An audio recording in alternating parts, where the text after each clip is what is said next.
जय हिंद दोस्तों। आज के सेशन को हम लोग आगे बढ़ाते हैं। तो आज का हमारा सबसे पहला क्वेश्चन है, मोहम्मद बिन कासिम ने किस वर्ग को जजिया कर से पूर्णतः मुक्त रखा। तो मोहम्मद बिन कासिम जो है जजिया कर से ब्राह्मण पे नहीं लगाया था, ब्राह्मण को जजिया कर से मुक्त रखा था। मोहम्मद बिन कासिम ब्राह्मण को जजिया कर से मुक्त रखा था। और जजिया कर जो है ब्राह्मण पर सबसे पहले लगाया था कौन? फिरोज शाह तुगलक। ब्राह्मण पर जजिया कर लगाने वाला सबसे पहला शासक फिरोज शाह तुगलक। और मोहम्मद बिन कासिम जजिया को नहीं लगाया था ब्राह्मण पे। अगला है, किस ग्रंथ के उल्लेख के आधार पर यह माना जाता है कि मलेच्छों के अत्याचार से त्रस्त होकर महर्षि वशिष्ठ ने अत्याचारियों के विनाश हेतु आबू पर्वत पर एक यज्ञ किया और यज्ञ के अग्निकुंड से 4 राजपूत का कुल परमार, चालुक्य, सोलंकी, प्रतिहार और चौहान का जन्म हुआ। ये पृथ्वीराज रासो में लिखा हुआ है। पृथ्वीराज रासो के लेखक थे कौन? चंद्रवरदाई। पृथ्वीराज रासो के लेखक थे चंद्रवरदाई। इसी में लिखा हुआ है कि मलेच्छ के आक्रमण से त्रस्त होकर महर्षि वशिष्ठ ने अत्याचारियों का विनाश करने हेतु माउंट आबू पर्वत पर यज्ञ किया था और यज्ञ के अग्निकुंड से 4 राजपूत कुल का जन्म हुआ था। वो परमार, चालुक्य, सोलंकी, प्रतिहार और चौहान वंश। अगला है दिल्लिका। दिल्ली को पहले दिल्लिका भी कहा गया है। दिल्लिका नगर की स्थापना की थी कौन? तोमर ने। दिल्ली नगर की स्थापना की थी कौन? तोमर ने। दिल्ली की स्थापना याद रखिएगा, तोमर ने किया था। उस शासक का नाम क्या है जिसने विजय स्तंभ या कीर्ति स्तंभ का निर्माण कराया? विजय स्तंभ या कीर्ति स्तंभ का निर्माण कराया है राणा कुंभा ने। विजय स्तंभ, जिसे कीर्ति स्तंभ के नाम से जानते हैं, उसका निर्माण कराया है राणा कुंभा। विजय स्तंभ और कीर्ति स्तंभ का निर्माण करने वाला शासक कौन था? राणा कुंभा। अगला है, भारत पर पहली बार आक्रमण करने वाला कौन था? अरब। भारत पर पहली बार आक्रमण करने वाला कौन था? अरब। भारत पर पहली बार आक्रमण किसने किया था? अरब ने। अगला क्वेश्चन है, पृथ्वीराज रासो किसने लिखा? पृथ्वीराज रासो के लेखक थे चंद्रवरदाई। पृथ्वीराज रासो के लेखक कौन थे? चंद्रवरदाई। विजय स्तंभ कहाँ स्थित है? विजय स्तंभ कहाँ है? चित्तौड़गढ़ में। विजय स्तंभ कहाँ स्थित है? चित्तौड़गढ़ में। और विजय स्तंभ का निर्माण कराया था कौन? राणा कुंभा ने। विजय स्तंभ चित्तौड़गढ़ में स्थित है और इसका निर्माण करवाया है राणा कुंभा। अगला है, लिंगराज मंदिर का नींव किसने रखा? लिंगराज मंदिर जो है ययाति केसरी ने इसका नींव रखा था। लिंगराज मंदिर का नींव किसने डाली था? तो ययाति केसरी। ययाति केसरी, ययाति केसरी ने लिंगराज मंदिर का नींव डाला था। सोमनाथ मंदिर पर 1025 ईस्वी में महमूद गजनवी के आक्रमण के समय गुजरात का शासक कौन था? सोमनाथ मंदिर पर जब 1025 ईस्वी में महमूद गजनवी का आक्रमण हुआ था, उस समय गुजरात का शासक था भीमदेव प्रथम। गुजरात सोमनाथ मंदिर पर 1025 ईस्वी में महमूद गजनवी ने आक्रमण किया था, उस समय गुजरात का शासक कौन था? भीमदेव प्रथम। अगला, हिंदू विधि पर एक पुस्तक मिताक्षरा। मिताक्षरा किसने लिखा है? विज्ञानेश्वर ने। मिताक्षरा के लेखक कौन है? विज्ञानेश्वर। मिताक्षरा के लेखक है विज्ञानेश्वर। अगला है, किस नाटक के कुछ अंश 2.5 दिन का झोपड़ा मस्जिद के दीवार पर अंकित है? हरिकेली नाटक। 2.5 दिन का झोपड़ा का जो मस्जिद है उसके दीवार पे हरिकेली नाटक का कुछ अंश लिखा हुआ है। 2.5 दिन का झोपड़ा मस्जिद की दीवार पे हरिकेली नाटक का कुछ अंश लिखा हुआ है। अगला है, रानी पद्मिनी, जिसे रानी पद्मावती भी कहते हैं, रानी पद्मिनी का नाम अलाउद्दीन खिलजी की चित्तौड़ विजय से जोड़ा जाता है। इसके पति का नाम क्या था? राणा रतन सिंह। रानी पद्मावती के पति कौन थे? राणा रतन सिंह। रानी पद्मावती के पति कौन थे? राणा रतन सिंह। अगला क्वेश्चन है हमारा, विक्रमशिला शिक्षा केंद्र के संस्थापक है। विक्रमशिला शिक्षा केंद्र के संस्थापक कौन थे? धर्मपाल। धर्मपाल पाल वंश के शासक थे और जिसने विक्रमशिला विश्वविद्यालय की स्थापना किया था। विक्रमशिला विश्वविद्यालय की स्थापना कौन किया था? धर्मपाल। और पूछेगा, नालंदा विश्वविद्यालय की स्थापना किया था कुमारगुप्त प्रथम ने। नालंदा विश्वविद्यालय का कुमारगुप्त प्रथम और विक्रमशिला विश्वविद्यालय का स्थापना धर्मपाल। पाल वंश का संस्थापक कौन है? गोपाल। पाल वंश का संस्थापक था गोपाल और पाल वंश का राजधानी मुदगिरी, जिसे मुंगेर भी कहते हैं, मुंगेर के नाम से जानते हैं। पाल वंश का संस्थापक था गोपाल और पाल वंश का राजधानी मुदगिरी मुंगेर। राष्ट्रकूट वंश का संस्थापक था दंती दुर्ग। राष्ट्रकूट वंश का संस्थापक दंती दुर्ग या दंती वर्मन द्वितीय। राष्ट्रकूट वंश का संस्थापक था दंती दुर्ग। किस मंदिर के परिसर में एक भारी भरकम नंदी की मूर्ति है जिसे भारत की विशालतम नंदी मूर्ति माना जाता है? कंदरिया महादेव मंदिर। कंदरिया महादेव मंदिर में भारी भरती नंदी की मूर्ति है जिसे भारत की विशालतम नंदी मूर्ति माना जाता है। कंदरिया महादेव के मंदिर में भारी भरकम नंदी की मूर्ति है जिसे भारत की विशालतम नंदी मूर्ति माना जाता है। किसे एक नया संवत चलाने का यश प्राप्त है? लक्ष्मण सेन को। लक्ष्मण सेन को नया संवत चलाने का यश प्राप्त है। नया संवत चलाने का यश किस प्राप्त है? लक्ष्मण सेन को। गीत गोविंद के रचनाकार कौन थे? जयदेव। गीत गोविंद के रचनाकार थे जयदेव। जयदेव किसके दरबार में रहते थे? तो जयदेव जो है लक्ष्मण सेन के दरबार में रहते थे। गीत गोविंद के रचनाकार थे जयदेव और जयदेव लक्ष्मण सेन के दरबार में रहते थे। लक्ष्मण सेन को नया संवत चलाने का यश प्राप्त है। गीत गोविंद के रचनाकार जयदेव लक्ष्मण सेन के दरबार में रहते थे। किसने सोमपुर महाविहार का निर्माण कराया था? सोमपुर महाविहार का निर्माण कराया था धर्मपाल ने। सोमपुर महाविहार का निर्माण कराया था धर्मपाल, जिसने विक्रमशिला विश्वविद्यालय का भी स्थापना किया था। कौन? धर्मपाल। सोमपुर महाविहार का निर्माण कराया था कौन? धर्मपाल। और विक्रमशिला विश्वविद्यालय का स्थापना किया था धर्मपाल। अगला है भुवनेश्वर तथा पुरी के मंदिर किस शैली में है? नागर शैली। मंदिर निर्माण के टोटल 3 शैली होते हैं। उत्तर भारत में जो मंदिर बनता है नागर शैली में, उत्तर भारत का मंदिर नागर शैली में, और दक्षिण भारत का द्रविड़ शैली में, और मध्य भारत का बेसर शैली में बनता है मंदिर। तो भुवनेश्वर के पुरी मंदिर जो है वो किस शैली में बना है? नागर शैली में। अगला है भारत में प्रथम आक्रमणकारी कौन था? मोहम्मद बिन कासिम। भारत में प्रथम आक्रमणकारी था मध्य भारत का मोहम्मद बिन कासिम। अगला है जगन्नाथ मंदिर किस राज्य में है? उड़ीसा में। जगन्नाथ मंदिर किस राज्य में है? उड़ीसा में। जगन्नाथ मंदिर कहाँ है? उड़ीसा में। अगला क्वेश्चन हमारा है अजय पाल संस्थापक थे अजमेर। अजमेर के संस्थापक कौन थे? अजय पाल। अजमेर के संस्थापक थे अजय पाल। वह प्रथम भारतीय शासक कौन है जिससे तुर्क आक्रांता मोहम्मद गोरी का सामना हुआ और जिसने मोहम्मद गोरी को परास्त किया था? भीम द्वितीय। भारतीय शासक भीम द्वितीय। भारतीय शासक भीम द्वितीय ने मोहम्मद गोरी को हराया था। भारतीय शासक कौन था जिसने मोहम्मद गोरी को हराया था? भीम द्वितीय। भारतीय शासक भीम द्वितीय ने मोहम्मद गोरी को हराया था। किस शासक ने कालिंजर के अजय दुर्ग का निर्माण कराया? कालिंजर के अजय दुर्ग का निर्माण कराया था धंगदेव। कालिंजर के अजय दुर्ग का निर्माण कराया था धंगदेव। कालिंजर के दुर्ग का निर्माण कौन कराया था? धंगदेव। वह कौन सा संवत है जो कलचुरियों द्वारा प्रयुक्त किए जाने के कारण कलचुरी संवत भी कहलाता है? वह है त्रैकुटक संवत। वह कौन सा संवत है जो कलचुरियों द्वारा प्रयुक्त किए जाने के कारण कलचुरी संवत कहलाता है? त्रैकुटक संवत। त्रैकुटक संवत को कलचुरी संवत भी कहा जाता है। त्रैकुटक संवत को कलचुरी संवत भी कहा जाता है। अगला है चंदावर का युद्ध कब हुआ था? 1194 में चंदावर का युद्ध हुआ था 1194 जयचंद और मोहम्मद गौरी के बीच। चंदावर का युद्ध हुआ 1194 जयचंद और मोहम्मद गौरी के बीच। चंदावर का युद्ध 1194 में जयचंद और मोहम्मद गौरी के बीच। नैषध चरित व खंड खादी के रचयिता श्रीहर्ष। श्रीहर्ष किस शासक के राजकवि थे? श्रीहर्ष जो है जयचंद के राजकवि थे। श्रीहर्ष जयचंद के राजकवि थे। चंदावर का युद्ध हुआ था जयचंद और मोहम्मद गौरी के बीच में। जयचंद के दरबार में ही रहते थे कवि कौन? श्रीहर्ष। जयचंद के दरबार में कवि रहते थे श्रीहर्ष, जिसने खंड खाद्य और नैषध चरित की रचना किया था। श्रीहर्ष ने खंड खाद्य और नैषध चरित की रचना किया था। श्रीहर्ष जयचंद के दरबार में रहते थे। जयचंद और मोहम्मद गौरी के बीच युद्ध हुआ था चंदावर का युद्ध 1194 में। अगला है लिंगराज मंदिर किस शहर में है? लिंगराज मंदिर किस शहर में है? भुवनेश्वर में। निर्माण कराया था कौन? ययाति केसरी ने।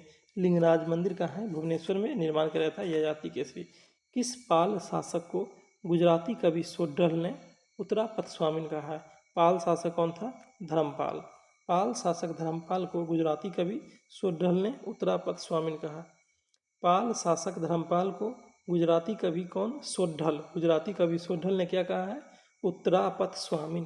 पाल शासक धर्मपाल को गुजराती कवि सोड्ढल ने उत्तरापथ स्वामिन कहा है। 9वीं सदी में भारत आए अरब यात्री सुलेमान, अरब यात्री था कौन? सुलेमान, जो 9वीं सदी में भारत आया था। किस साम्राज्य को रूहमा कहा है? तो पाल वंश के समय में आया था कौन? सुलेमान। अरब यात्री सुलेमान जो है पाल वंश को क्या बोला है? रूहमा। पाल वंश को रूहमा बोला है। अरब यात्री सुलेमान ने पाल वंश को रूहमा कहा है। सेन वंश के संस्थापक कौन था? सामंत सेन। सेन वंश का संस्थापक था सामंत सेन। किस विदेशी यात्री ने गुर्जर प्रतिहार वंश को अलगुजर और इस वंश के शासक को बौरा कहा है? वो अलमसूदी। ये 2 क्वेश्चन याद रखिएगा।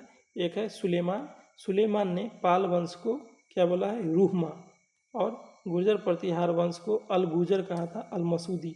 गुर्जर प्रतिहार वंश को अलमसूदी ने अलगुजर कहा और इस वंश के शासक को बौरा कहा है। अलमसूदी ने गुर्जर प्रतिहार को अलगुजर कहा और इस वंश के शासक को बौरा कहा। जैन वास्तुकला का प्राचीनतम उदाहरण कहाँ है? दिलवारा जैन मंदिर।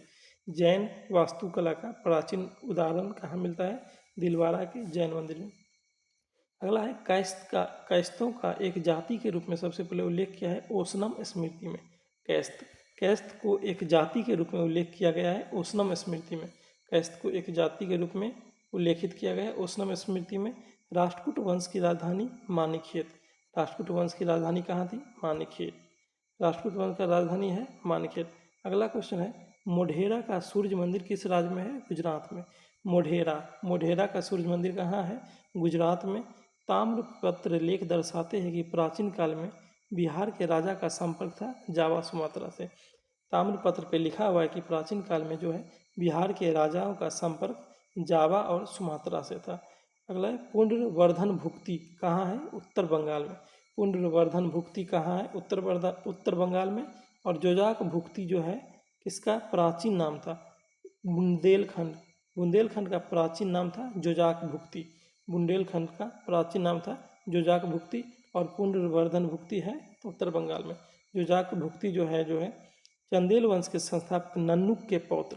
चंदेल वंश के संस्थापक थे नन्नुक। इसी का पौत्र था जयसिंह या जेजा के नाम पर यह प्रदेश जोजाक भुक्ति कहलाया। चंदेल वंश के संस्थापक नन्नुक के पौत्र जयसिंह या जेजा के नाम पर यह प्रदेश जोजाक भुक्ति कहलाया। महोदया किसका पुराना नाम है? कन्नौज राजा भोज का। कन्नौज राजा भोज का पुराना नाम क्या है? महोदया। कन्नौज राजा भोज का पुराना नाम महोदया। महानतम प्रतिहार राजा था मिहिर भोज। महानतम प्रतिहार राजा कौन था? मिहिर भोज। मिहिर भोज सबसे महान प्रतिहार राजा। महान संस्कृत कवि एवं नाटककार राजशेखर किसके दरबार में थे? महेंद्रपाल प्रथम। राजशेखर जो एक महान संस्कृत कवि और नाटककार है। राजशेखर किसके दरबार में थे? राजशेखर थे महेंद्रपाल के दरबार में। राजशेखर किसके दरबार में थे? राजशेखर थे महेंद्रपाल के दरबार में। अगला क्वेश्चन है महान जैन विद्वान हेमचंद्र किसकी सभा को अलंकित कहते हैं? कुमारपाल। जैन विद्वान कौन? हेमचंद्र थे कुमारपाल के समय में और राजशेखर महेंद्रपाल के समय। राजशेखर याद रखिए, राजशेखर महेंद्रपाल प्रथम के समय और हेमचंद्र कुमारपाल के समय। अगला है पूर्व मध्यकाल दक्षिण भारत। बादामी के दुर्ग का निर्माण करवाने तथा बादामी को राजधानी बनाने का श्रेय किस चालुक्य को जाता है? तो पुलकेशिन प्रथम। पुलकेशिन प्रथम जो है चालुक्य वंश के शासक थे। कहाँ के? बादामी के चालुक्य। पुलकेशिन प्रथम को ही बादामी के दुर्ग का निर्माण करवाने और बादामी को चालुक्य वंश का राजधानी बनाने का श्रेय जाता है। किसको? पुलकेशिन प्रथम को। किस चालुक्य शासक ने थानेश्वर व कन्नौज के महान शासक हर्षवर्धन को नर्मदा नदी के तट पर परास्त किया और उसे दक्षिण में बढ़ने से रोका था? वो था पुलकेशिन द्वितीय। किस चालुक्य शासक ने थानेश्वर व कन्नौज के महान शासक हर्षवर्धन को नर्मदा नदी के तट पर परास्त किया और उसे दक्षिण में बढ़ने से रोका? वह पुलकेशिन द्वितीय। चालुक्य पल्लव संघर्ष के दौरान किसने पुलकेशिन द्वितीय की हत्या कर वातापी पर कब्जा किया और वातापी कौन की उपाधि धारण किया था? नरसिंह वर्मन प्रथम। नरसिंह वर्मन प्रथम ने पुलकेशिन द्वितीय की हत्या किया था और पुलकेशिन द्वितीय का राजधानी वातापी पर कब्जा कर लिया और उपाधि धारण किया वातापी कोंड। नरसिंहवर्मन प्रथम ने मामल्ल की उपाधि धारण किया था। नरसिंहवर्मन प्रथम पल्लव वंश के शासक थे। नरसिंहवर्मन प्रथम पुलकेशिन द्वितीय की हत्या किया, उसका राजधानी वातापी पर कब्जा किया और उपाधि धारण किया वातापी कोंड का। किस चालुक्य शासक ने चेर, चोल व पांड्य को हराया, जिस कारण उसे तीनों समुद्र में बंगाल की खाड़ी, अरब सागर और हिंद महासागर का स्वामी कहा जाता है? वो था विक्रमादित्य प्रथम। विक्रमादित्य प्रथम ने चेर, चोल और पांड्य तीनों को हराया था। विक्रमादित्य प्रथम ने चेर, चोल और पांड्य तीनों को हराया था और इसीलिए उसे तीनों समुद्र का स्वामी कहा गया। याद रखिएगा, 3 समुद्र का स्वामी कौन था? विक्रमादित्य प्रथम। 3 समुद्र का स्वामी कहा गया विक्रमादित्य प्रथम को। श्रीलंका पर विजय प्राप्त करने वाला चोल वंश का सबसे प्रतापी शासक राजेंद्र प्रथम, जिसे राजेंद्र चोल भी कहा गया। श्रीलंका पर विजय प्राप्त करने वाला चोल वंश का सबसे प्रतापी राजा था राजेंद्र प्रथम। पहाड़ी काटकर एलोरा के विश्व विख्यात कैलाशनाथ मंदिर का निर्माण कराया था राष्ट्रकूट शासक कौन था? कृष्ण प्रथम ने एलोरा का कैलाश मंदिर का निर्माण कराया था। राष्ट्रकूट शासक कृष्ण प्रथम ने एलोरा के कैलाश मंदिर का निर्माण कराया था। किसने तंजौर में बृहदेश्वर मंदिर का निर्माण कराया? तंजौर के बृहदेश्वर मंदिर का निर्माण राजराज प्रथम ने किया था। एलोरा का कैलाश मंदिर राष्ट्रकूट शासक कृष्ण प्रथम ने किया था और तंजौर का बृहदेश्वर मंदिर का निर्माण राजराज प्रथम ने किया। बृहदेश्वर मंदिर को ही राजराजेश्वर मंदिर भी कहा जाता है। चालुक्य वंश का सबसे प्रसिद्ध शासक कौन था? पुलकेशिन द्वितीय। चालुक्य वंश का सर्वाधिक प्रसिद्ध शासक था पुलकेशिन द्वितीय। कौन सा शहर चोल राजा की राजधानी थी? चोल का राजधानी कहाँ था? तंजौर। चोल का राजधानी कहाँ था? तंजौर। चोल का राजधानी कौन था? तंजौर। अगला क्वेश्चन हमारा है, पांड्य वंश की राजधानी कहाँ था? पांड्य वंश का राजधानी था मदुरै। पांड्य की राजधानी कहाँ था? मदुरै। पांड्य वंश की राजधानी कहाँ था? मदुरै। पांड्य वंश की राजधानी मदुरै। और राष्ट्रकूट साम्राज्य का संस्थापक दंतीदुर्ग। राष्ट्रकूट साम्राज्य का संस्थापक दंतीदुर्ग।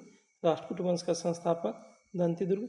विरूपाक्ष मंदिर का निर्माण किसने किया? चालुक्य ने किया था। विरूपाक्ष मंदिर का निर्माण चालुक्य ने किया है। पल्लवों के एकाश्मीय रथ मिलने का स्थान क्या है? महाबलीपुरम। पल्लव के एकाश्मीय रथ मिलने का स्थान महाबलीपुरम। होयसल की राजधानी द्वार समुद्र था। होयसल की राजधानी द्वार समुद्र। महाबलीपुरम जो एक मुख्य नगर है, वह कला में किस शासक को रुचि को दर्शाता है? वो पल्लव। महाबलीपुरम जो है पल्लव शासक के कला को दर्शाता है। महाबलीपुरम पल्लव शासक के कला को दर्शाता है। यादव सम्राट की राजधानी कहाँ था? देवगिरी। यादव सम्राट की राजधानी था देवगिरी।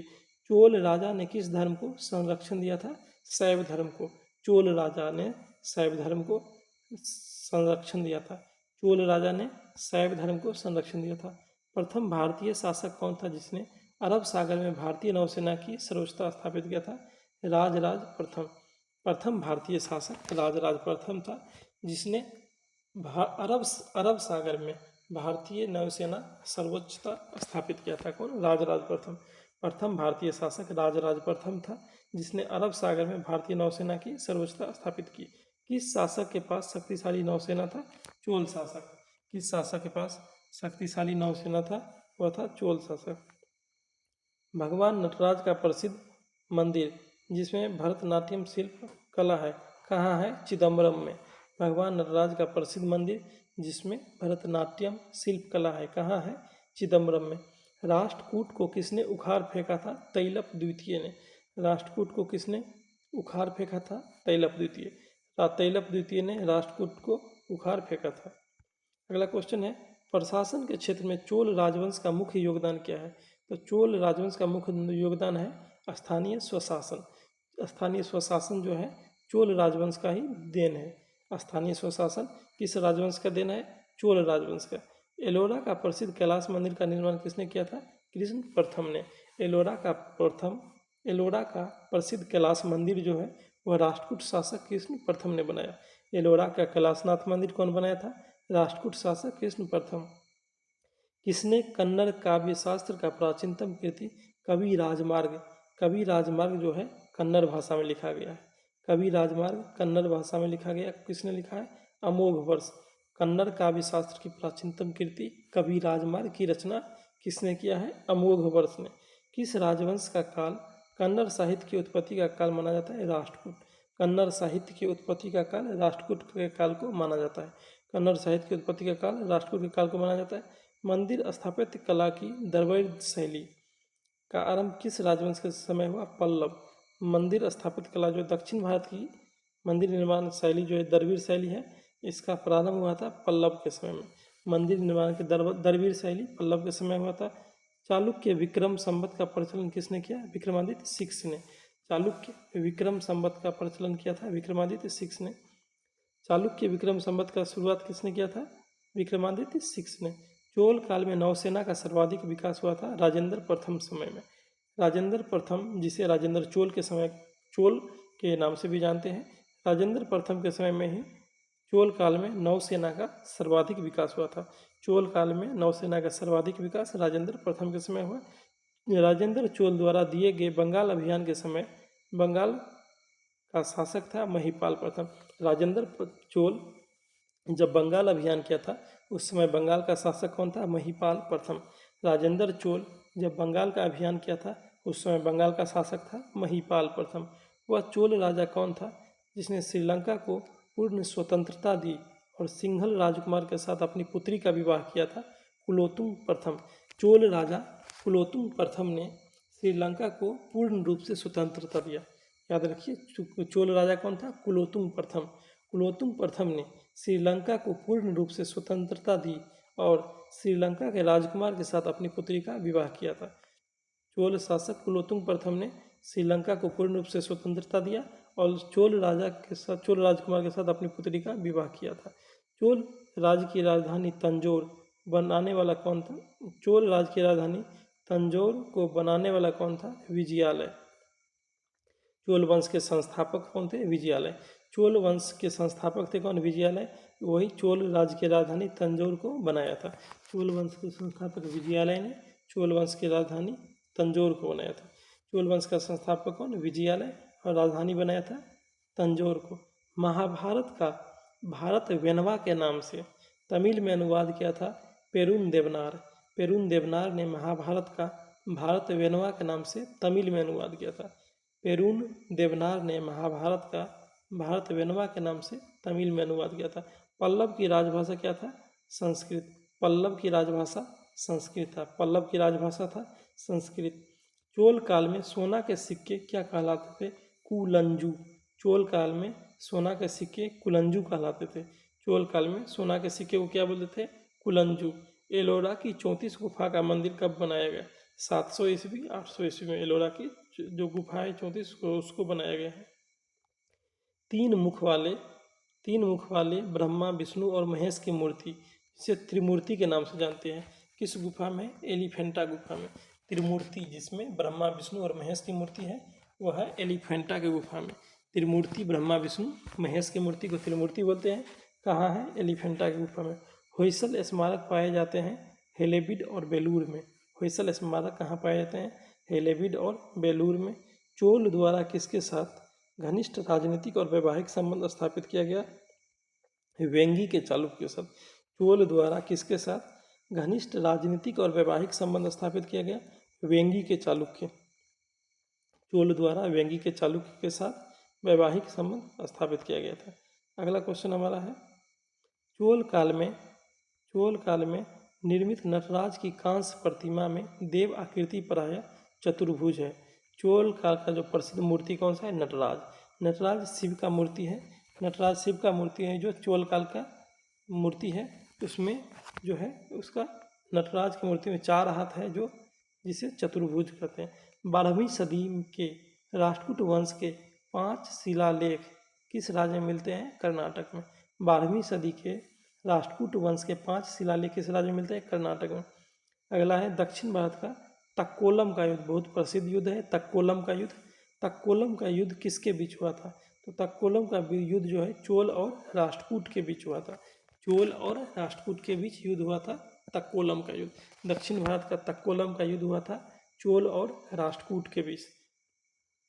एलोरा की गुफा का निर्माण किसने किया था? राष्ट्रकूट ने। एलोरा गुफा का निर्माण किसने कराया था? राष्ट्रकूट ने। द्रविड़ शैली के मंदिर में गोपुरम, गोपुरम का मतलब तात्पर्य क्या है? द्रविड़ शैली के मंदिर में गोपुरम जो है तोरण के ऊपर बने अलंकृत एवं बहुमंजिला भवन से। द्रविड़ शैली के मंदिर में गोपुरम जो है तोरण के ऊपर बने अलंकृत एवं बहुमंजिला भवन से है। अगला, एलोरा की गुफा व शैलकृत मंदिर का संबंध है किससे? तो एलोरा की गुफा हिंदू, बौद्ध और जैन से संबंधित है। एलोरा की गुफा किससे संबंधित है? हिंदू, बौद्ध और जैन से। चोल प्रशासन की विशेषता ग्राम प्रशासन की स्वायत्तता। चोल प्रशासन की विशेषता था ग्राम प्रशासन की स्वायत्तता। चोल प्रशासन की विशेषता ग्राम प्रशासन की स्वायत्तता। चोलों का राज किस क्षेत्र में फैला हुआ था? चोल का राज जो है कोरोमंडल तट और दक्कन, दक्षिण भारत में फैला हुआ था, दक्कन के कुछ भाग में। चोल राज्य कोरोमंडल तट और दक्कन के कुछ भाग में फैला हुआ था। चोल शासक के समय बनी प्रतिमा में सबसे अधिक विख्यात हुआ नटराज शिव की कांस्य प्रतिमा। चोल शासक के समय जो प्रतिमा बनाया गया उसमें सबसे अधिक विकसित हुआ था नटराज शिव की प्रतिमा।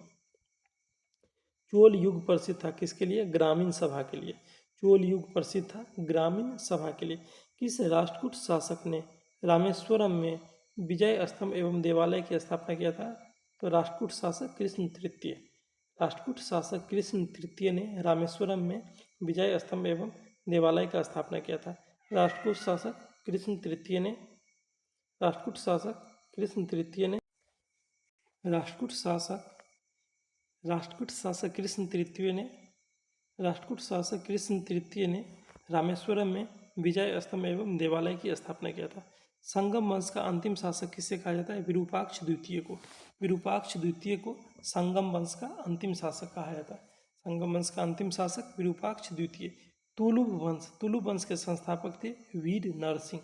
तुलुप वंश के संस्थापक थे वीर नरसिंह। तुलुप वंश के संस्थापक थे वीर नरसिंह। तुलुप शासक कृष्णदेव राय को किस कृति में सबसे शक्तिशाली राजा बताया गया? बाबरनामा में। बाबरनामा की रचना किया था बाबर ने। बाबरनामा की रचना बाबर ने तुर्की भाषा में किया है। बाबरनामा में तुलुप शासक कृष्णदेव राय को सबसे शक्तिशाली शासक बताया गया। बाबरनामा में कृष्णदेव राय को सबसे शक्तिशाली शासक बताया गया। किस बादशाह को दक्कन का नीरो कहते हैं? दक्कन का नीरो हुमायूं शाह को कहा गया। दक्कन का नीरो कहा गया है हुमायूं शाह को। दक्कन का नीरो किसे कहा गया? हुमायूं शाह को। किस बादशाह को दक्कन का नीरो कहा गया है? हुमायूं शाह को। आयंगर व्यवस्था, आयंगर व्यवस्था किस प्रशासन से जुड़ी थी? ग्रामीण। आयंगर व्यवस्था जो है ग्रामीण प्रशासन से जुड़ा हुआ था। आयंगर व्यवस्था किस प्रशासन से जुड़ा था? ग्रामीण से। चांद बीबी किसकी पुत्री थी? चांद बीबी हुसैन निजाम शाह की पुत्री थी और चांद बीबी का विवाह हुआ था अली आदिल शाह से। चांद बीबी हुसैन निजाम शाह की पुत्री थी और चांद बीबी का विवाह हुआ था अली आदिल शाह से। चांद बीबी हुसैन निजाम शाह की पुत्री थी और उसका विवाह हुआ था अली आदिल शाह से। गोलकुंडा राज्य की स्थापना किया था कुली कुतुब शाह ने। गोलकुंडा राज्य की स्थापना कौन किया था? कुली कुतुब शाह। गोलकुंडा राज्य की स्थापना किया कुली कुतुब शाह। मालवा स्थित बाज बहादुर और रानी रूपमती का महल किसने बनवाया? नसरुद्दीन शाह। मालवा में जो बाज बहादुर और रानी रूपमती का महल है किसने बनवाया है? नसरुद्दीन शाह ने। मालवा में बाज बहादुर और रानी रूपमती का महल बनवाया है नसरुद्दीन शाह ने। सोनार की बेटी का युद्ध, ये युद्ध है बहुत प्रसिद्ध है। सोनार की बेटी का युद्ध किनके बीच हुए युद्ध को कहा जाता है? फिरोज शाह और देवराय। सोनार की बेटी का युद्ध हुआ था फिरोज शाह और देवराय के बीच में। सोनार की बेटी का युद्ध फिरोज शाह और देवराय के बीच में। सोनार की बेटी का युद्ध हुआ फिरोज शाह और देवराय। अगला है सल्तनत काल 1206 से 1526। इसको हम देखते आगे बढ़ते हैं। महमूद गजनवी के भारत पर आक्रमण का उद्देश्य क्या था? महमूद गजनवी जो है भारत पर आक्रमण किया था। इसका उद्देश्य क्या था? मध्य एशिया में एक बड़े साम्राज्य की स्थापना के लिए धन प्राप्त करना। महमूद गजनवी का उद्देश्य था मध्य एशिया में अपना साम्राज्य स्थापना करना था। इसके लिए उसे धन की आवश्यकता थी, इसीलिए उसने भारत पे आक्रमण किया था। महमूद गजनवी ने मध्य एशिया में साम्राज्य स्थापना करने के लिए जो भारत पे आक्रमण किया जिससे उसे धन की प्राप्ति हो। महमूद गजनवी के भारत पर आक्रमण के समय भारत आए विद्वान अलबरूनी ने किस ग्रंथ की रचना की? महमूद गजनवी जब भारत पर आक्रमण किया उसके साथ आया था अलबरूनी। अलबरूनी ने किताबुल हिंद की रचना किया था। अलबरूनी ने किताबुल हिंद की रचना किया था। अलबरूनी महमूद गजनवी के साथ भारत आया था। अलबरूनी महमूद गजनवी के साथ भारत आया और उसने किताबुल हिंद की रचना किया। दिल्ली सल्तनत की दरबारी भाषा था फारसी। दिल्ली सल्तनत की दरबारी भाषा कौन सा है? फारसी। दिल्ली सल्तनत की दरबारी भाषा फारसी। आगरा नगर की स्थापना किसके द्वारा किया गया? आगरा की स्थापना किया है सिकंदर लोदी ने। आगरा नगर की स्थापना किसने किया है? सिकंदर लोदी। वह दिल्ली का सुल्तान कौन था जिसकी मृत्यु चौगान पोलो खेलते हुआ था? वह था कुतुबुद्दीन ऐबक। गुलाम वंश का शासक था कौन? कुतुबुद्दीन ऐबक। गुलाम वंश का शासक कुतुबुद्दीन ऐबक था। गुलाम वंश का संस्थापक कुतुबुद्दीन ऐबक। इसका मृत्यु जो है चौगान या पोलो खेलते हुए हुआ था। दिल्ली वंश के शासक कुतुबुद्दीन ऐबक का मृत्यु हुआ था चौगान या पोलो खेलते हुए। अगला है कुब्बत उल इस्लाम मस्जिद का निर्माण। कुब्बत उल इस्लाम मस्जिद का निर्माण किसके द्वारा किया गया है? कुतुबुद्दीन ऐबक द्वारा। कुब्बत उल इस्लाम मस्जिद, कुब्बत उल इस्लाम मस्जिद का निर्माण कुतुबुद्दीन ऐबक ने किया था। कुब्बत उल इस्लाम मस्जिद का निर्माण कुतुबुद्दीन ऐबक ने किया था। तराइन का पहला लड़ाई 1191 में। तराइन का प्रथम युद्ध हुआ था 1191 में मोहम्मद गौरी और पृथ्वीराज चौहान के बीच में। तराइन की प्रथम लड़ाई 1191 में मोहम्मद गौरी और पृथ्वीराज चौहान के बीच में। इस युद्ध में पृथ्वीराज चौहान का जीत हुआ था। और तराइन का दूसरा युद्ध हुआ था 1192 में, वो भी हुआ था मोहम्मद गौरी और पृथ्वीराज चौहान के बीच में, जिसमें मोहम्मद गौरी का जीत हुआ था। अगला, किस खिलजी शासक ने दिल्ली के राज सिंहासन पर बैठने के लिए अपने ससुर की हत्या किया था? अलाउद्दीन खिलजी। अलाउद्दीन खिलजी जो है दिल्ली के राज सिंहासन पर बैठने के लिए अपने ससुर जलाउद्दीन खिलजी की हत्या किया था। अलाउद्दीन खिलजी ने दिल्ली के सिंहासन पर बैठने के लिए अपने ससुर जलाउद्दीन खिलजी का हत्या किया था। रजिया सुल्तान किसका बेटी था? रजिया सुल्तान किसकी बेटी थी? इल्तुतमिश का। रजिया सुल्तान इल्तुतमिश की बेटी थी। रजिया सुल्तान किसकी बेटी थी? इल्तुतमिश का। मोहम्मद गौरी विजित प्रदेश की देखभाल के लिए किस विश्वसनीय जनरल को छोड़ गया? मोहम्मद गौरी जब भारत के जिस क्षेत्र को जीता था उसका देखभाल के लिए किसको छोड़ गया था? कुतुबुद्दीन ऐबक को। मोहम्मद गौरी विजित जो प्रदेश जीता था उसका देखभाल के लिए किसको छोड़ के गया था? कुतुबुद्दीन ऐबक को। महमूद गजनवी का भारत में अंतिम आक्रमण हुआ था जाट के विरुद्ध। महमूद गजनवी का भारत में अंतिम आक्रमण किसके विरुद्ध हुआ था? जाट के विरुद्ध। महमूद गजनी किस वंश का था? यामनी वंश का। महमूद गजनी किस वंश का था? यामनी वंश का। महमूद गजनी किस वंश का? यामनी वंश का। महमूद गजनवी ने भारत में प्रथम आक्रमण किस राज्य के विरुद्ध किया था? वह राज्य था हिंदू शाही राज्य। महमूद गजनवी ने जब भारत पर आक्रमण किया था तो पहला आक्रमण हिंदू शाही राज्य के विरुद्ध किया था।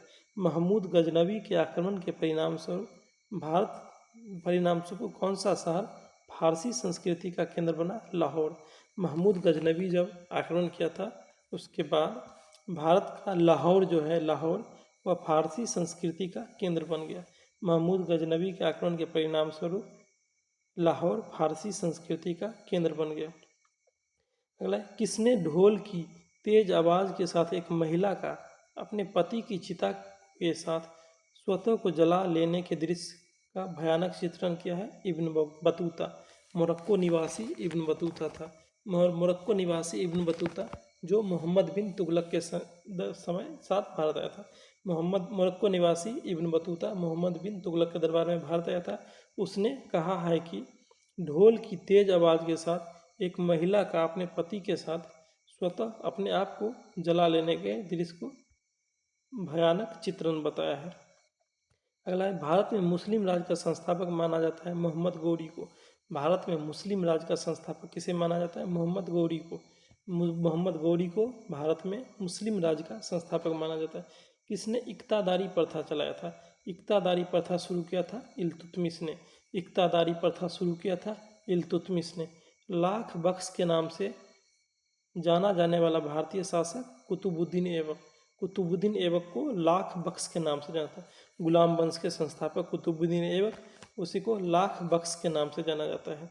लाख बख्श के नाम से जाना जाने वाला भारतीय शासक था कुतुबुद्दीन ऐबक। 13वीं सदी में सेना का सर्वोच्च अधिकारी होता था खान। सेना के सर्वोच्च अधिकारी को क्या बोलते थे? खान। भारत में गुलाम वंश का संस्थापक कौन था? कुतुबुद्दीन ऐबक। गुलाम वंश का स्थापना हुआ था 1206 में और गुलाम वंश चला था 1290 तक। गुलाम वंश 1206 से 1290 तक चला था और भारत में गुलाम वंश का संस्थापक कुतुबुद्दीन ऐबक को माना गया। कुतुब मीनार के कार्य को पूरा किया था इल्तुतमिश ने। कुतुब मीनार का निर्माण कार्य शुरू किया था कुतुबुद्दीन ऐबक ने और उस कार्य को पूरा किया था इल्तुतमिश ने। कुतुब मीनार का निर्माण कार्य शुरू किया था कुतुबुद्दीन ऐबक और निर्माण पूरा किया था इल्तुतमिश ने। दिल्ली का पहला तुगलक सुल्तान कौन है? गयासुद्दीन तुगलक। तुगलक वंश की स्थापना किया था दिल्ली में गयासुद्दीन तुगलक ने। तुगलक वंश की स्थापना किसने किया था? गयासुद्दीन तुगलक। पंजाब के हिंदूशाही राजवंश को किसने स्थापित किया? कल्लर ने। पंजाब के हिंदूशाही राजवंश को किसने स्थापित किया? कल्लर ने। पंजाब के हिंदूशाही राजवंश को स्थापित किया कल्लर। वह रोमन सम्राट अगस्टस की भांति सावधान था कि वह दूसरों की तरह शक्तिशाली न लगे और वह दूसरे के स्तर से अधिक न लगे। बहलोल लोदी। बहलोल लोदी का कथन था कि बहलोल लोदी लोदी वंश के संस्थापक थे। बहलोल लोदी लोदी वंश के संस्थापक थे। वह यह नहीं दर्शाना चाहते थे कि हम किसी से शक्तिशाली है और दूसरा से अधिक अलग भी नहीं दिखना चाहते थे। बहलोल लोदी लोदी वंश के संस्थापक थे। वह दूसरों की तरह शक्तिशाली न लगे और दूसरे की तरह अधिक भी न लगे। अलबरूनी किसके शासनकाल में इतिहास था? अलबरूनी जो है महमूद गजनबी के समय इतिहासकार था। महमूद गजनबी के समय इतिहासकार कौन था? अलबरूनी। अगला किसके शासनकाल में सबसे अधिक मंगोल आक्रमण हुआ था? अलाउद्दीन खिलजी। सर्वाधिक मंगोल आक्रमण हुआ था अलाउद्दीन खिलजी के समय में। सर्वाधिक मंगोल आक्रमण किसके समय हुआ था? अलाउद्दीन खिलजी के समय। तराइन के द्वितीय युद्ध में किसने किसको हराया था? तराइन का प्रथम युद्ध 1191 में हुआ था और एक साल के बाद 1192 में तराइन का द्वितीय युद्ध हुआ। 1191 में तराइन के प्रथम युद्ध में मोहम्मद गौरी को हराया था पृथ्वीराज चौहान ने और तराइन का दूसरा युद्ध 1192 में हुआ, उसमें मोहम्मद गौरी ने पृथ्वीराज चौहान को हराया था। अगला है 1329 और 1330 के बीच किसने तांबे के सिक्के के रूप में प्रमाण स्वरूप मुद्रा सांकेतिक मुद्रा प्रचलन किया था? सांकेतिक मुद्रा मोहम्मद बिन तुगलक ने चलाया था। सांकेतिक मुद्रा किसने चलाया था? मोहम्मद बिन तुगलक। वह तांबा का सिक्का था। सांकेतिक मुद्रा मोहम्मद बिन तुगलक ने चलाया था। दिल्ली के किस सुल्तान को इतिहासकार ने विरोधों का मिश्रण बताया है? मोहम्मद बिन तुगलक। मोहम्मद बिन तुगलक के शासनकाल को इतिहासकार ने विरोध का मिश्रण बताया है मोहम्मद बिन तुगलक के शासनकाल को। लोदी वंश का अंतिम शासक इब्राहिम लोदी। लोदी वंश का संस्थापक था बहलोल लोदी। उसके बाद शासन किया था, उसके बाद अंतिम शासक बना कौन इसका? इब्राहिम लोदी। लोदी वंश का संस्थापक था बहलोल लोदी और अंतिम शासक इब्राहिम लोदी। इनाम भूमि किसे दिया जाता था? इनाम भूमि विद्वान और धार्मिक व्यक्ति को दिया जाता था। इनाम भूमि किसे दिया जाता था? विद्वान और धार्मिक व्यक्ति को। इनाम भूमि विद्वान और धार्मिक व्यक्ति को दिया जाता था। यात्री इब्न बतूता कहाँ से आया था? मोरक्को का निवासी था इब्न बतूता, जो मोहम्मद बिन तुगलक के दरबार में आया था। इब्न बतूता मोरक्को निवासी था और किसके दरबार में आया था? मोहम्मद बिन तुगलक के दरबार में आया था। अगला क्वेश्चन नंबर है, उत्तर भारत की प्रथम मुस्लिम महिला शासिका दिल्ली पर राज करने वाली कौन थी? रजिया सुल्तान। उत्तरी भारत की प्रथम मुस्लिम महिला शासक या दिल्ली पर राज करने वाली प्रथम महिला शासक कौन था? रजिया सुल्तान। दिल्ली पर राज करने वाली प्रथम महिला शासिका था रजिया सुल्तान। दिल्ली के प्रथम सुल्तान कौन थे? दिल्ली के प्रथम सुल्तान जिन्होंने दक्षिण भारत को पराजित किया था, करने का प्रयास किया, अलाउद्दीन खिलजी। दिल्ली के प्रथम सुल्तान जिसने दक्षिण भारत को पराजित करने का प्रयास किया, अलाउद्दीन खिलजी। अलाउद्दीन खिलजी दिल्ली का प्रथम सुल्तान था जो दक्षिण भारत को पराजित करने का प्रयास किया। भारत पर प्रथम तुर्क आक्रमण करने वाला था महमूद गजनबी। भारत पर प्रथम तुर्क आक्रमण करने वाला महमूद गजनबी। और भारत पर प्रथम अरब आक्रमणकारी कौन था? मोहम्मद बिन कासिम। भारत पर प्रथम अरब आक्रमणकारी था मोहम्मद बिन कासिम और भारत पर प्रथम तुर्क आक्रमणकारी महमूद गजनबी। अलाई दरवाज़ा किसका मुख्य द्वार है? अलाई दरवाज़ा जो है कुतुब मीनार का मुख्य द्वार है अलाई दरवाज़ा। अलाई दरवाज़ा का निर्माण किया था अलाउद्दीन खिलजी ने। अलाइ दरवाज़ा का निर्माण किया था अलाउद्दीन खिलजी ने। अलाइ दरवाज़ा कुतुब मीनार का मुख्य दीवार है। कुतुब मीनार का निर्माण काम शुरू किया था कुतुबुद्दीन ऐबक और निर्माण पूरा किया था इल्तुतमिश। कौन सा शासक दास या गुलाम राजवंश से संबंधित है? इल्तुतमिश ने बहुत सारा शासक है गुलाम वंश में, यहाँ इल्तुतमिश गुलाम वंश से संबंधित है। दक्षिण अफ्रीकी यात्री इब्न बतूता। इब्न बतूता कहाँ का? मोरक्को का निवासी था और किसके शासनकाल में आया था? मोहम्मद बिन तुगलक के समय में। रेहला, रेहला इसी का यात्रा वृत्तांत है इब्न बतूता का। महमूद गजनवी ने भारत पर कितनी बार आक्रमण किया था? 17 बार। महमूद गजनवी भारत पर टोटल 17 बार आक्रमण किया था। महमूद गजनवी भारत पर 17 बार आक्रमण किया था। किसने अपने आप को खलीफा घोषित किया था? मुबारक शाह खिलजी। मुबारक शाह खिलजी अपने आप को खलीफा घोषित किया था। अपने आप को खलीफा घोषित करने वाला शासक था मुबारक शाह खिलजी।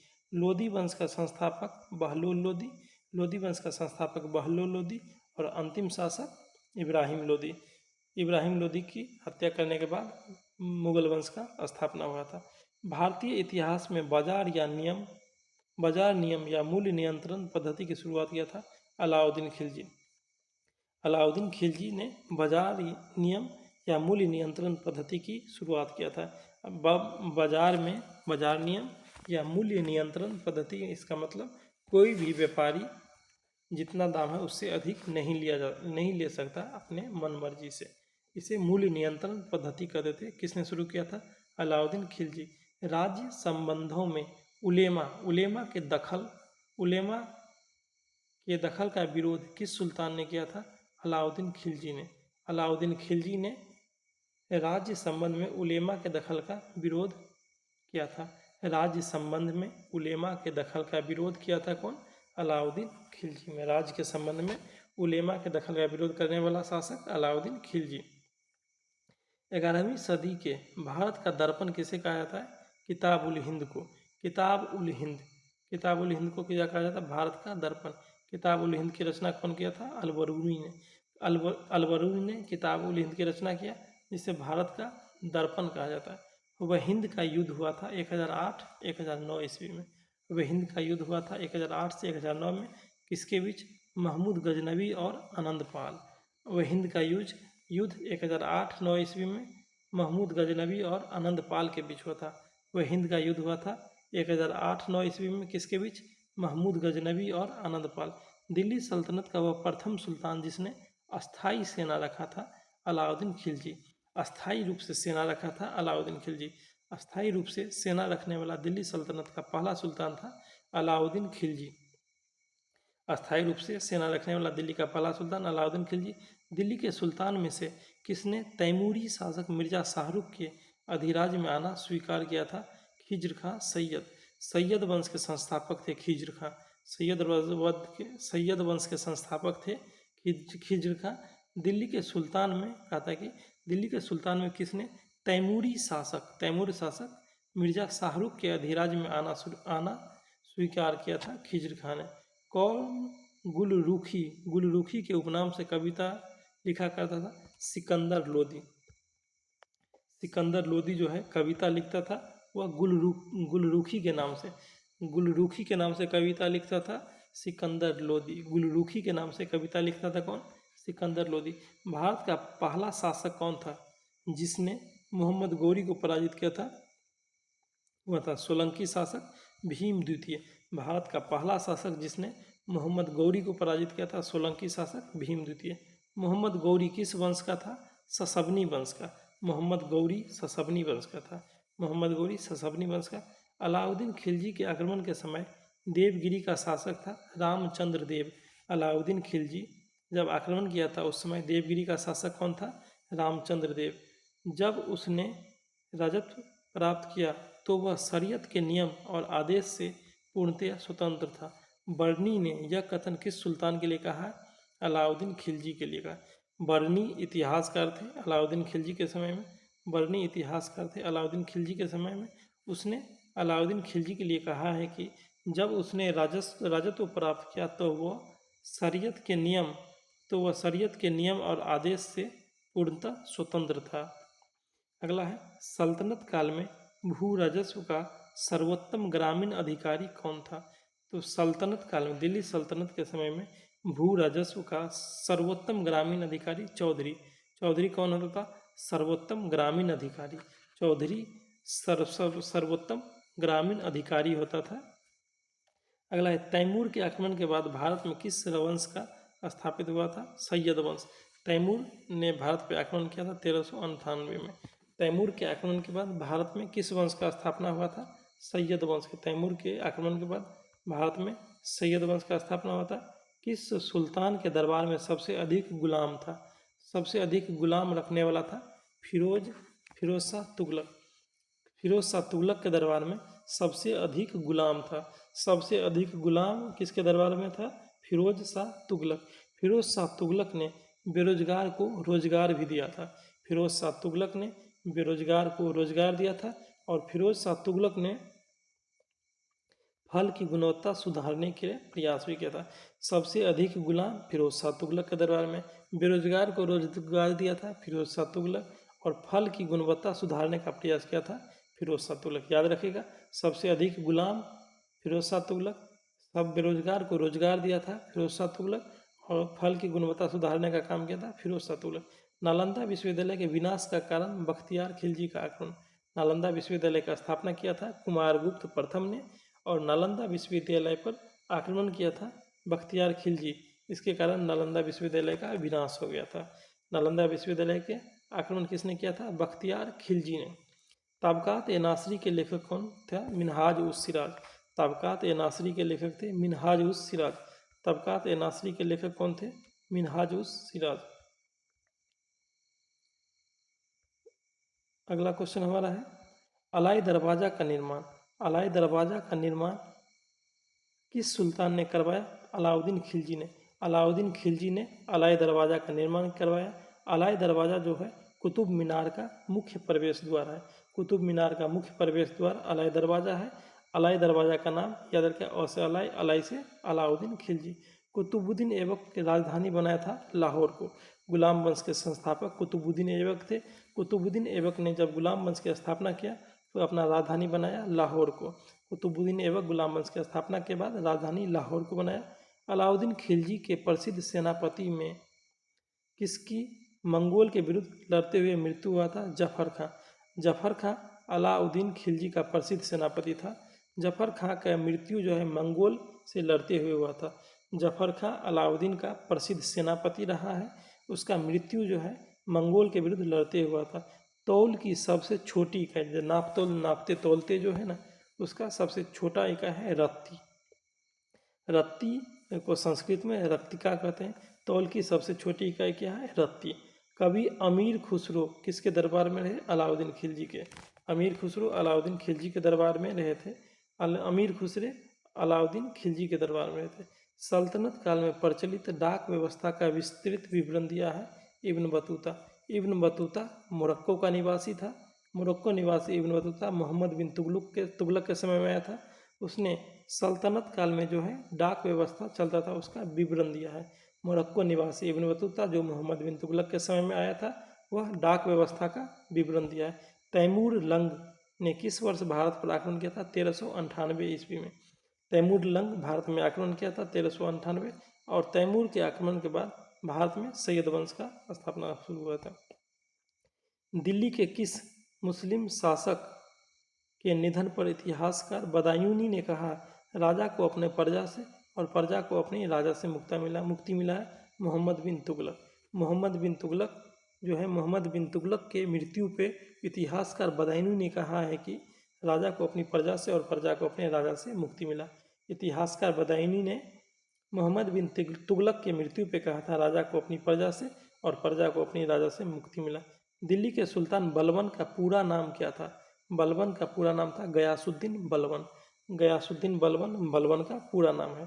कौन सा सुल्तान नया धर्म चलाना चाहता था किंतु उलेमा ने विरोध किया था? अलाउद्दीन खिलजी। अलाउद्दीन खिलजी नया धर्म चलाना चाहता था जिसे उलेमा ने विरोध किया था। अलाउद्दीन खिलजी नया धर्म चलाना चाहता था किंतु उलेमा ने विरोध किया, जिसके कारण वो नीति छोड़ दिया था। अगला है, दिल्ली का कौन सा ऐतिहासिक स्मारक भारतीय और फारसी वास्तु शैली का उदाहरण है? हुमायूं का मकबरा। हुमायूं का मकबरा कहाँ है? दिल्ली में, जो भारतीय और फारसी वास्तुकला शैली का उदाहरण है। हुमायूं का मकबरा दिल्ली में है, जो भारतीय और फारसी वास्तुकला शैली का उदाहरण है।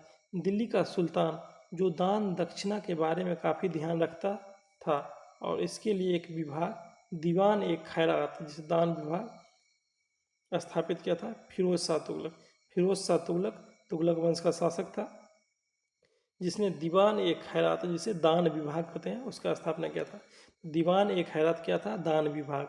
दीवान ए खैरात दान विभाग स्थापना किया था फिरोज शाह तुगलक ने। दीवान ए खैरात दान विभाग स्थापना फिरोज शाह तुगलक। किस संगीत वाद्य को हिंदू मुस्लिम गान वाद्य का सबसे श्रेष्ठ मिश्रण बताया गया? सितार। सितार को हिंदू मुस्लिम गाने वाद्य में सबसे श्रेष्ठ मिश्रण बताया गया। नई फारसी काव्य शैली सबक ए हिंदी अथवा हिंदुस्तानी शैली के जन्मदाता अमीर खुसरो को माना जाता है। अमीर खुसरो अलाउद्दीन खिलजी के दरबार में थे। अमीर खुसरो को सबक ए हिंदी अथवा हिंदुस्तानी शैली के जन्मदाता माना जाता है। अमीर खुसरो को सबक ए हिंदी अथवा हिंदुस्तानी शैली के जन्मदाता माना जाता है। अनुकूल परिस्थितियां होने के बावजूद गुलाम वंश के शासक भारत में अपने साम्राज्य का विस्तार नहीं कर पाए थे। इसका कारण क्या था? मंगोल आक्रमण का भय।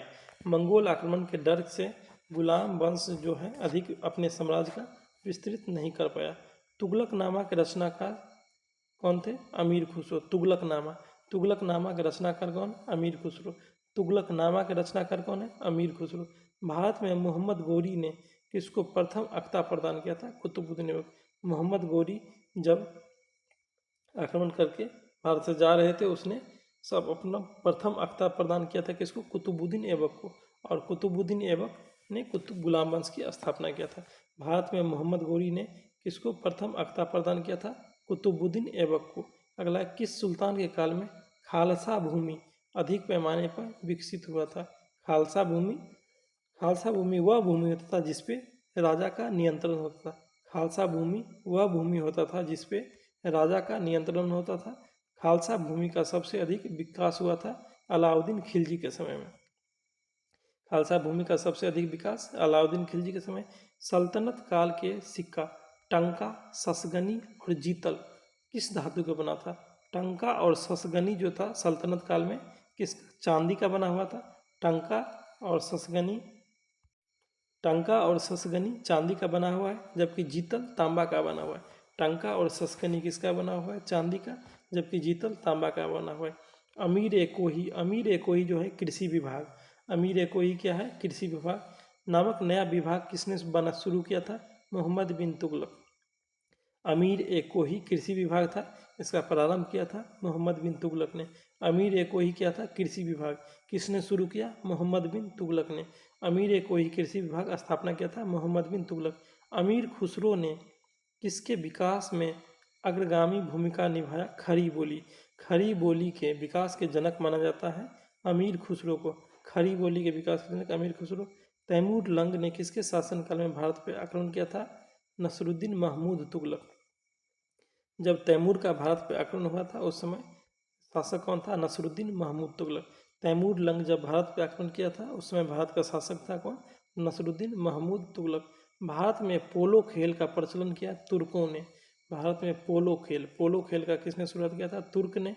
किसने एक तरफ संस्कृत मुद्रा लेख के साथ चांदी के सिक्के निर्गत किए?